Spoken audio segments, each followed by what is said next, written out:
Salam alaikum, j'espère que vous allez bien. Moi ça va, alhamdoulilah. Alors aujourd'hui on va commencer la partie numéro 6 des histoires des prophètes.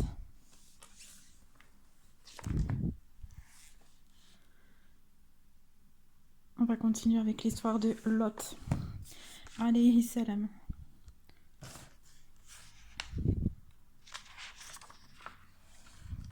Bismillah.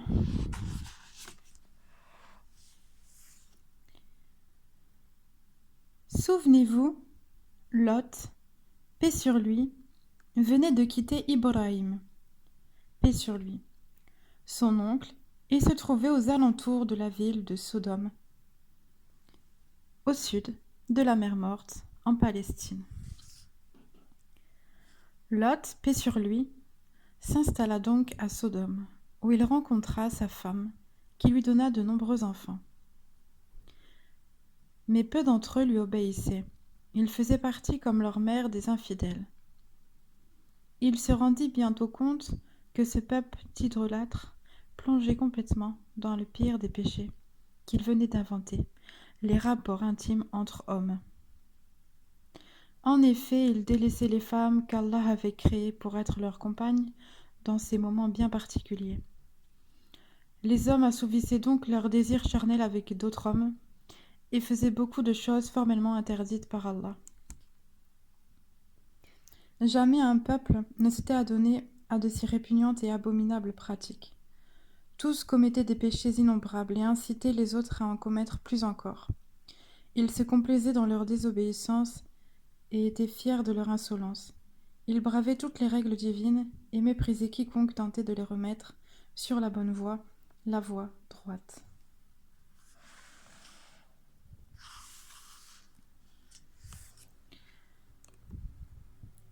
Ce n'était pas sans raison qu'Allah leur avait envoyé Lot, paix sur lui. En effet, Lot, paix sur lui, reçut le don de la prophétie dès son installation à Sodome. Il ne cessait de demander à ce peuple d'obéir à Allah et d'arrêter toute action honteuse, toute provocation malsaine contre lui. Mais les moqueries et les insultes étaient la seule réponse qu'il obtenait à ses rappels. Ces hommes-là tournaient le dos à tout conseil et ne se soumettaient qu'à leurs pulsions bestiales. Quelques autres villes des alentours de Sodome, celles de Tel Gomorre, baignaient également dans cette indécente débauche où se délectaient des libertins sans aucune pudeur ni morale. Lot, paix sur lui, désespérait de voir un jour son peuple changer de nature. C'était comme s'ils étaient tous fous et euphoriques. Les principales choses qui les intéressaient étaient le vin et la luxure.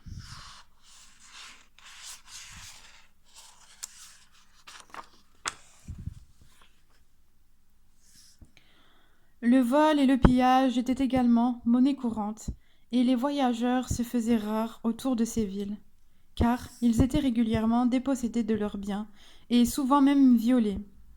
Ces hommes n'avaient plus de limites, abusaient de tout et de tous. Rien ne semblait pouvoir les arrêter. Lot, paix sur lui, tentait en vain de les raisonner, afin de les sauver du châtiment, qui s'abattrait certainement sur eux. Et Lot, quand il dit à son peuple, « Vous livrez-vous à cette turpitude que nul parmi les mondes n'a commis avant vous ?» Certes, vous assouvissez vos désirs charnels avec les hommes au lieu des femmes. Vous êtes bien là un peuple outrancier.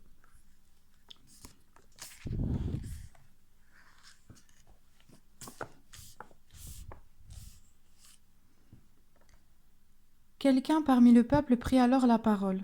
« Lot, occupe-toi de tes affaires et cesse de vouloir à tout prix nous donner des leçons. » Lot, paix sur lui, répondit alors. « Enfin, écoutez-moi. Je n'ai rien à gagner ou à perdre de votre état. Pourtant, je sais qu'Allah vous châtiera si vous ne changez pas. Vous délaissez vos épouses pour des hommes. Vous volez, vous mentez, vous maudissez à longueur de journée. Vous êtes égoïste et calomniateur. Manipulateur et pervers. Vous êtes prêt à alimenter le feu de l'enfer. Si vous ne faites rien, si vous ne revenez pas à la raison, vous périrez par la volonté d'Allah.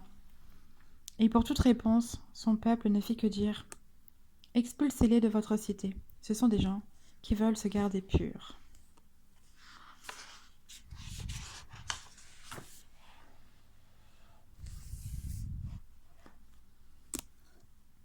Ne vois-tu pas que tu n'intéresses personne avec tes histoires ? Tu nous ennuies. Pire, tu nous rebutes. Tu n'es qu'un hypocrite, un menteur, Lot. Ce Dieu vengeur n'existe que dans tes fantasmes. Mes fantasmes deviendront certes réalité si Allah le veut. Mais Allah ne le veut pas, car ton Dieu n'existe pas. Le châtiment s'abattra sur vous, aussi lourd et ignoble que vos péchés. Ce jour-là, vos cœurs n'auront alors plus de droit de formuler de regrets, car il sera trop tard. Ne sois pas si généreux en menaces, Lot, avant que tu n'ouvres à nouveau la bouche pour proférer tes injures. Nous t'aurons déjà expulsés de nos terres et mis hors d'état de nuire à quiconque méprisable individu. Quand comprendras-tu enfin que la chasteté ne paie pas ? Lot, paix sur lui, ne sut que répondre. Il était confondu face à tant d'arrogance. Il eut compris que nul ne croyait en lui. Les hommes de Sodome voulurent donc l'expulser ainsi que sa famille. Ils lui interdirent même l'hospitalité envers quiconque, en le menaçant d'abuser de tout hôte masculin qui se risquait de l'accueillir. Lot, paix sur lui, s'abstint donc d'offrir logis et nourriture aux hommes de passage. Il savait que les hommes de Sodome étaient capables de mettre leurs menaces à exécution. Il détestait les actes commis par son peuple et en pensant au châtiment qui serait le leur, les larmes ne pouvaient s'empêcher de couler. Ils étaient perdus. Lot, paix sur lui, le savait, tout comme il savait que ses discours et sa patience ne serviraient plus à rien. Pendant des années, nuit et jour, il avait prêché la bonne parole à son peuple, qui jamais n'y prêta une oreille attentive. Il n'en pouvait plus. Le tableau qui s'offrait à lui le déchirait.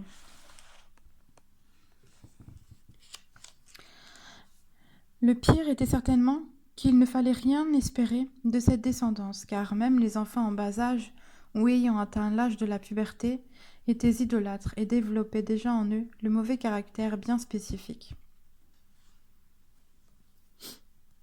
Lot, paix sur lui, s'adressa alors à son Seigneur. « Seigneur, délivre-nous de ces hommes dont tu connais l'étendue des péchés.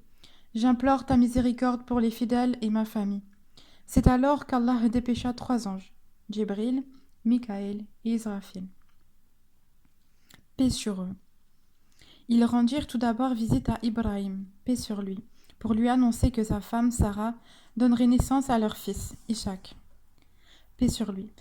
Ils ajoutèrent qu'ils se rendraient ensuite à Sodome pour exterminer le peuple de Lot, paix sur lui. Ces hommes s'adonnaient à trop de péchés sans précédent, donc inacceptables. Alors Ibrahim dit « Quelle est donc votre mission, ô envoyé ?» Ils dirent « Nous n'avons été envoyés que vers des gens criminels, pour lancer sur eux des pierres de glaise marquées de ton Seigneur à l'intention des outranciers. »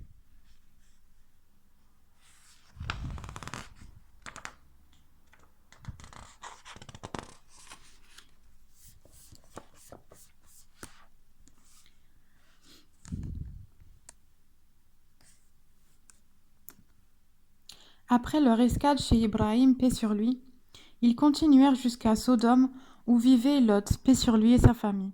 Comme leur mission consistait à détruire le peuple de ce dernier, ils avaient pris l'apparence de 3 superbes jeunes gens. Ils pénétrèrent dans la ville et vinrent une jeune fille qui puisait de l'eau. C'était l'une des 2 filles de Lot, paix sur lui. « Jeune fille, pourrais-tu nous indiquer la maison de Lot, s'il te plaît ?»« Oui, bien sûr, suivez-moi. » Les 3 anges marchèrent derrière la jeune fille jusqu'à la maison de Lot, paix sur lui. Elle y entra, la première. « Père, 3 hommes demandent à te voir. Souhaites-tu que je les fasse entrer ?» Lot, paix sur lui, n'était point rassuré par cette visite surprise.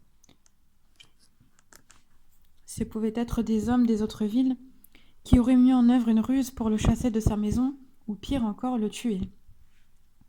Il ne voulait surtout pas mettre en danger sa famille. « Que veulent-ils ? ton hospitalité, père. Alors, pour l'amour d'Allah, tu ne peux pas leur refuser. Fais-leur entrer.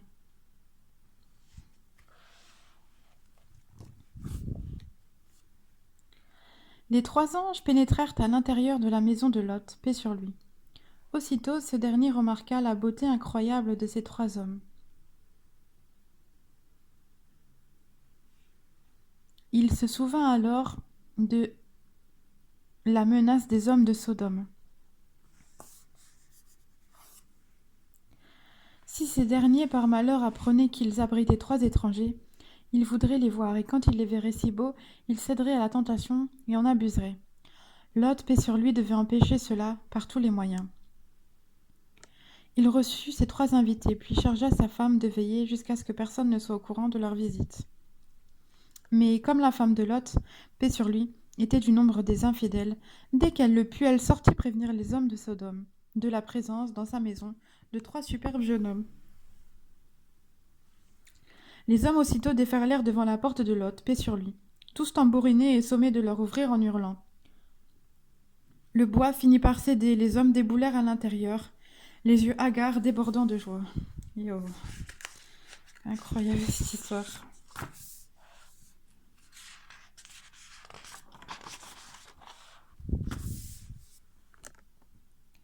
Arrêtez, je vous en conjure, arrêtez. Ne commettez pas ce crime honteux avec mes hôtes. Pour l'amour d'Allah, je vous en conjure, ne faites pas cela. Tenez, prenez les filles de mon peuple, qui vous sont licites.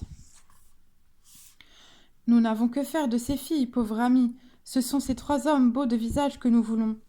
Nous t'avions interdit l'hospitalité envers les hommes, tu as désobéi. Et les habitants de la ville de Sodome vinrent à lui dans la joie. Il dit, ceux-ci sont mes hôtes, ne me déshonorez donc pas, et craignez Allah, et ne me couvrez pas d'ignominie. Ils dirent, ne t'avions-nous pas interdit de recevoir du monde ? Il dit, voici mes filles, si vous voulez faire quelque chose. C'est alors que l'ange Jibril, paix sur lui, sortit et se dirigea vers eux. Il leur fouetta le visage d'un battement d'ailes, qui les aveugla aussitôt. En effet, il voulait séduire ses hôtes. Nous aveuglâmes leurs yeux. Goûtez donc mon châtiment et mes avertissements. Aveugles à jamais, ils rebroussèrent chemin aussitôt, hurlant vengeance dans tous les sens à l'encontre de Lot. Paix sur lui. Les autres hommes de Sodome eurent peur de subir le même sort et s'enfuirent aussi vite qu'ils le purent. La maison de Lot, paix sur lui, se vida enfin.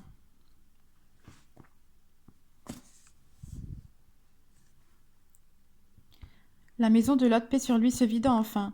Grâce à Allah, Lot, paix sur lui, se tourna vers l'ange Jibril.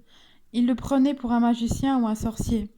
Son regard était empli d'une immense crainte à son égard. Lorsque l'ange Jibril, paix sur lui, s'en rendit compte, il s'approcha de lui et dit « Tu ne dois pas nous craindre, mon ami. Nous sommes les apôtres d'Allah. Je suis l'ange Jibril et voici Mikaël et Israfil. Ces gens ne t'entendront jamais. Pars avec ta famille dans la nuit. Reste en arrière pour lui assurer la protection. Qu'aucun de vous ne se retourne, surtout au risque qu'il lui arrive ce qu'adviendra aux habitants des villes perverties. »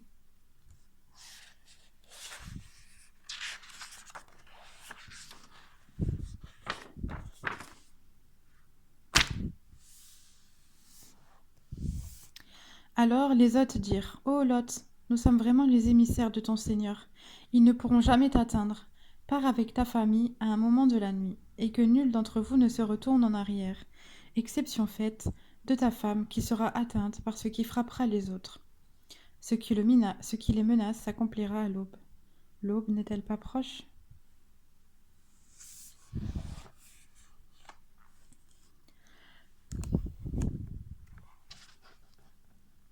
Peu avant l'aube, Lot, paix sur lui, accompagné de sa famille, se mit en route vers la Syrie. Personne ne les suivit. Le jour commença donc à poindre. Lorsque l'ange Jibril, paix sur lui, selon les ordres d'Allah, apparut sur Sodome. Il battit alors de ses ailes le sol de toutes les villes concernées, si bien qu'elles s'élevèrent dans les airs, tournèrent sur elles-mêmes et se renversèrent. Puis Allah le Très-Haut envoya contre eux une pluie de pierres d'argile cuites, marquées du nom de chaque personne devant être châtiée, qui les tua, tous, sur le coup.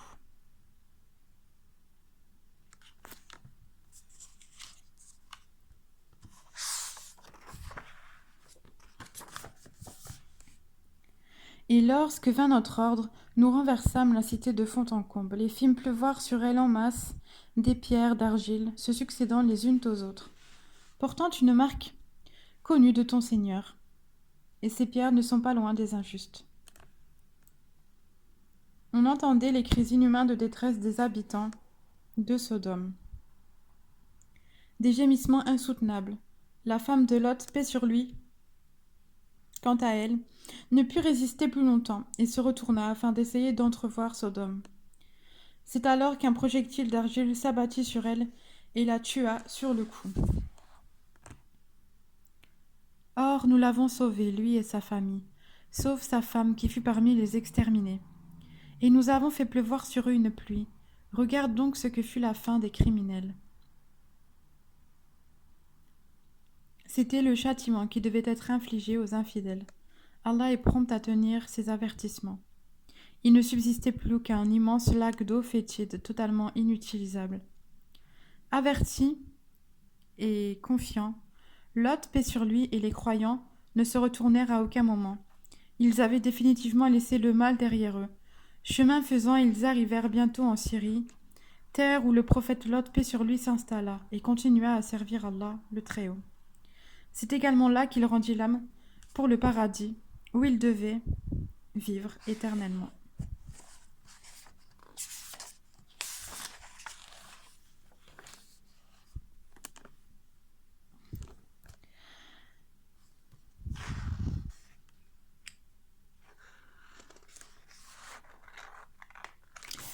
Hadith relative à l'histoire.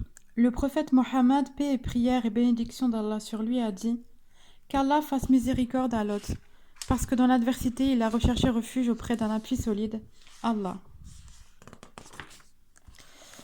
Et là, c'est le classement de tous les prophètes ainsi que leur âge qui sont mentionnés dans le Coran.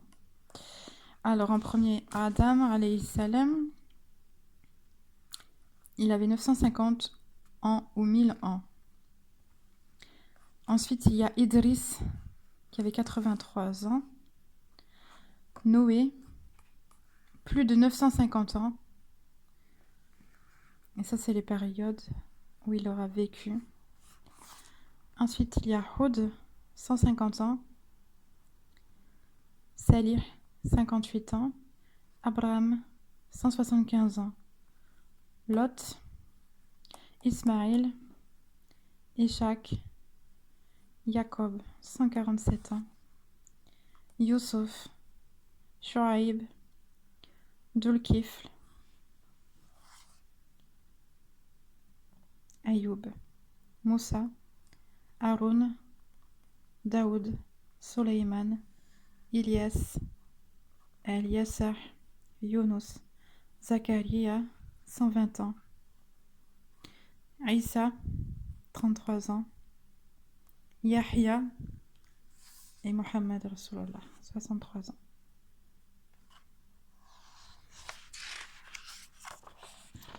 Et voilà. Et ensuite, il y a l'arbre généalogique. Je vais mettre comme ça, on va bien voir. L'arbre généalogique des prophètes et messagers. Que la paix et bénédiction soient sur eux. Commencer par Adam. Ensuite, il a eu sa descendance, Idriss.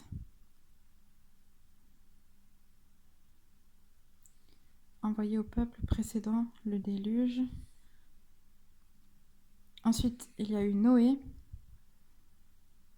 ainsi que ses fils Yaphat, qui a été envoyé aux Chinois turcs Gog et Magog. Ensuite, son fils Ham, qui a été envoyé aux Coptes, peuple du Soudan et de l'Inde. Et son fils Sham. Il manque 7, son fils. Bref. Ensuite, de la descendance de Sham, il y a eu Salih, qui a été envoyé au peuple des Tsamoud. et aussi Hud, qui a été envoyé au peuple des Ahad. Ensuite, Azar, qui a donné la descendance de Haran et de Lot. Ensuite, directement à Ibrahim, avec Zamran, Yarshan, Madan, Boshirak, Shuha, Madian. Et indirectement Shuraïb, qui a été envoyé au peuple de Madian. Ensuite, de Ibrahim, ses deux fils, donc Ishaq et Ismaïl. Donc, de Ismaïl, envoyé au peuple de Jurhum, des géants, du Yéménite et d'autres tribus arabes. Et ensuite, directement à Muhammad. Ensuite, de l'autre côté de Ishaq, il y a eu Aïs, Ayoub, Dulkifl, qui ont été envoyés au peuple de Damas. Et de l'autre côté, Jacob, Youssouf. Ensuite, il y avait Benjamin, Roh 2 ou Roh Il, Shamroun, Yahuda, Lawi, Isafar, Zubulut, Dan, Naphtali, Jad et Oshir, qui ont été envoyés al-Asbath, fils d'Israël. Ok. Ensuite, il y a eu Imran, Haroun, Eliasar, Elias et Moïse. Parce que Imran, c'est le père de Moïse. Ensuite, on continue dans cette lignée-là avec Younous, Benjamin, Daoud, Soleiman. Younous qui a été envoyé au peuple de Neinawa en Irak. Ensuite, Daoud, Soleiman, Mariam, Issa. Et ensuite, de l'autre côté, Zakaria et Yahya. Oula. Et voilà. Et c'est la fin. Et à la fin, on a aussi une très jolie carte de l'Afrique et de l'océan Indien, de l'Asie, de la mer Rouge, de l'Égypte, du Soudan, de la Kaaba.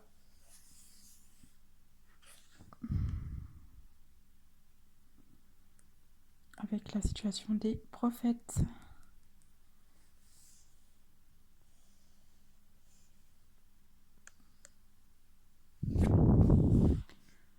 Et le rappel des livres saints.